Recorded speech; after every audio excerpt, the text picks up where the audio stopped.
ঢাকায় মানুষের রুহ হয়েছে গরুর গোশ ভুনা। আর এই গরুর গোশ ভুনাটা যদি এত সুন্দর হয় আর লগে যদি হয় এরকম আলাম আলাম রসুন, খাইতে তো মানে আরও মজা হয়, পুরা জৈমা জায়গা।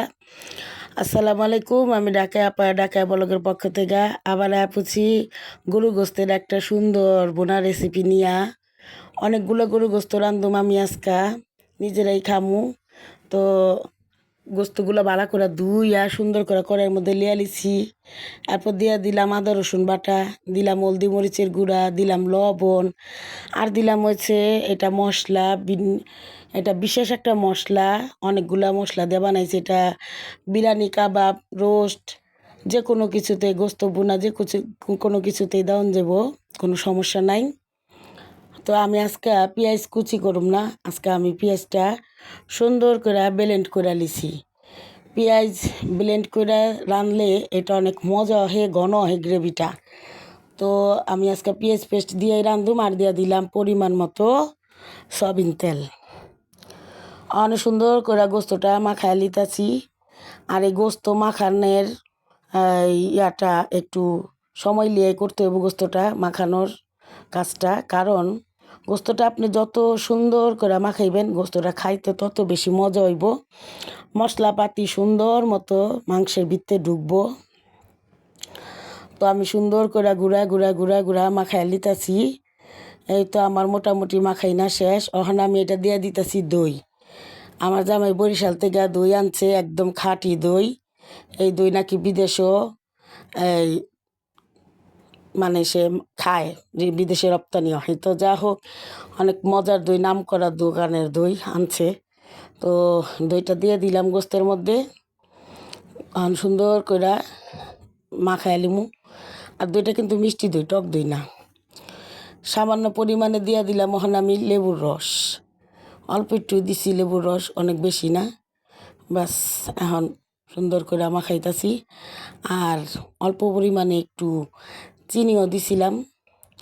এবার আমি আধোয়া একটু পানি দিয়া দিলাম, বেশি পানি দিব না, কারণ গোস্তটা ফ্রিজে আসিল, তো ফ্রিজে গোস্ত কিন্তু এমনি পানি উঠে। এই যে শেষে যেটা দিলাম ওইটাই আসিল চিনি।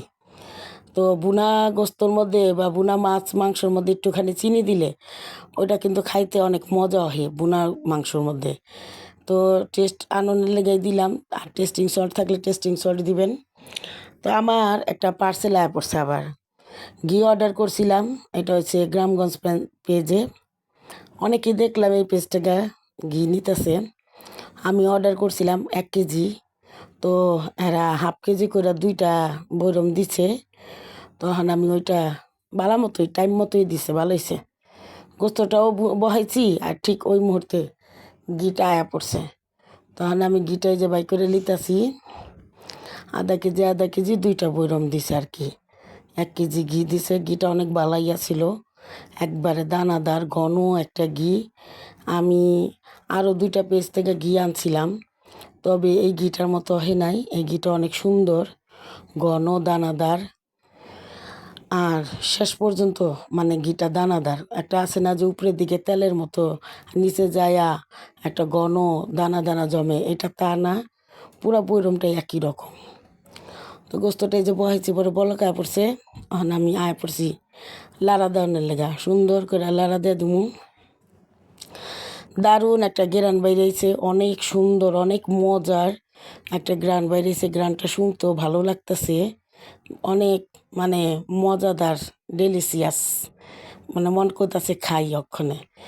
আর গোস্ত মাইখা মুখা বহাইলে প্রথম চোটে যে একটা বলক আহে, একটা গেরান ছুটে না, ওই গেরানটা আমার অনেক ভালো লাগে।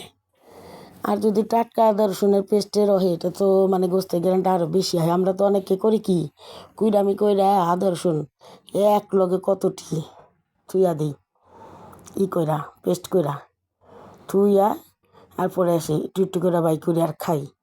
তো ওইটা হয়ে যায় বাহি। তো যা হোক, এখন আমার এই যে গোস্তটা মোটামুটি কষানো হয়ে গেছে। এখন আমি আলাম আলাম রসুন দিয়া দিমু কয়েকটা।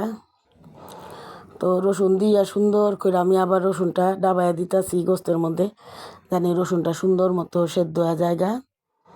ঠিক আছে, আর গোস্ত মোটামুটি হয়ে আইছে প্রায়। তো আরেকটু কষামু সুন্দর করে আরেকটু বুনা বুনা করুম, উপরে তেল উঠাইব ওই পর্যন্ত বুনা বুনা করুম। মাংস যত বেশি কষায় তত বেশি মজা হয়, কষানোর মধ্যে অনেক কিছু। ঠিক আছে, আমি সুন্দর করে গোস্তটা লাইরা চেড়ে যে কষায় লিছি। মোটামুটি কিন্তু আমার কষান শেষ, তেল উঠায় পড়ছে, বাজা বাজা হয়ে গেছে গা, খাওয়ানোর লেগা তৈরি হয়ে গেছে গা। এখন আমি কয়েকটা কাঁচামরিচ উপরে দিয়ে দিলাম। এই আমার গোস্ত রান্না প্রায় শেষ, মানে ওই 90% শেষ, 90-এর বেশি গোস্ত মোটামুটি শেষ রান্না। এখন আমি একটু হালকা ভাজা দিতেছি। এই পর্যায়ে আমি দিয়ে দিব হয়েছে কি,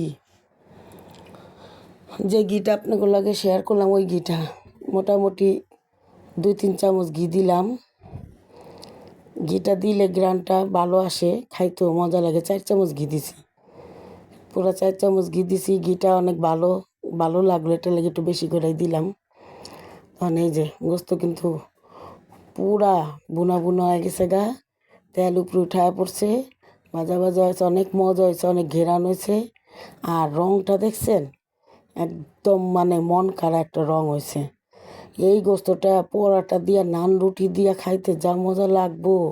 আর সাদা ভাতে তো ঝুরি নাই, খিচুড়িতেও ভাল লাগবো, তবে আমার কাছে গরু গোস্তটা সাদা ভাতেই বেশি ভাল লাগে, লগে একটু পাতলা ডাইল, শান্তির একটা খাওন।